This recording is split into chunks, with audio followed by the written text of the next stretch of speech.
Hello, fellow YouTubers. Welcome back on my channel.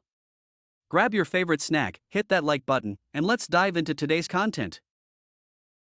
Red Bull's current advantage with its RB20 has opened up the prospect of it already looking certain to win the World Championships this year, and potentially lock out every race victory. Off the back of a similarly dominant 2023 F1 campaign, this has prompted fears that the popularity of F1 could suffer if a closer battle at the front of the field doesn't soon develop. While the inability of Red Bull's rivals to close the gap has raised questions about whether F1's new generation of rules has failed to deliver the spectacle hoped for, Wolff disagrees.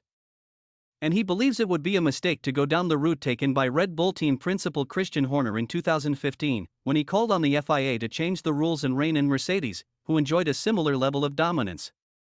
"Mercedes have done a super job," said Horner back then. "They have a good car, a fantastic engine, and they have two very good drivers. The problem is that the gap is so big that you end up with three-tier racing.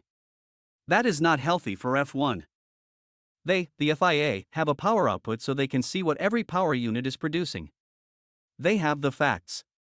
They could quite easily come up with a way of some form of equalization."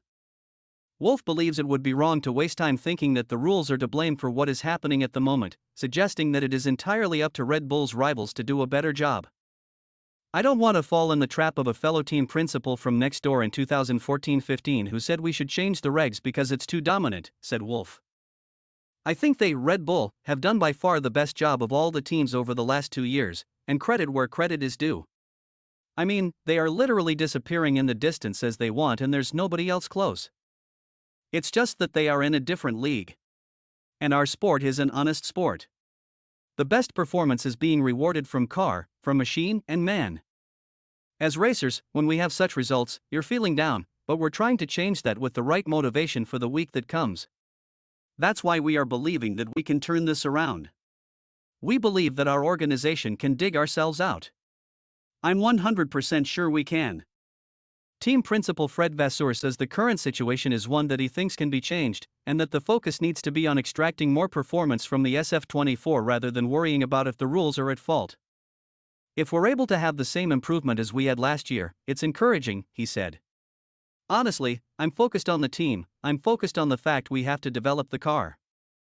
And even if one weekend we're in front of Red Bull, I will keep this same approach and try to do a better job the week after. It's not because we are P1, P2, P3 that you have to stop or develop more. We are fully pushing and will continue with same approach. It's out of my scope the fact that it's interesting or not, but we're just fully focused on the fact we have to catch up. It's clear they still have an advantage on us, and we have to continue to develop and to push." Well guys, that was for today. Thanks for watching. I hope you enjoyed the content. If you have any thoughts or comments, feel free to share them below. Until next time, take care, and see you soon.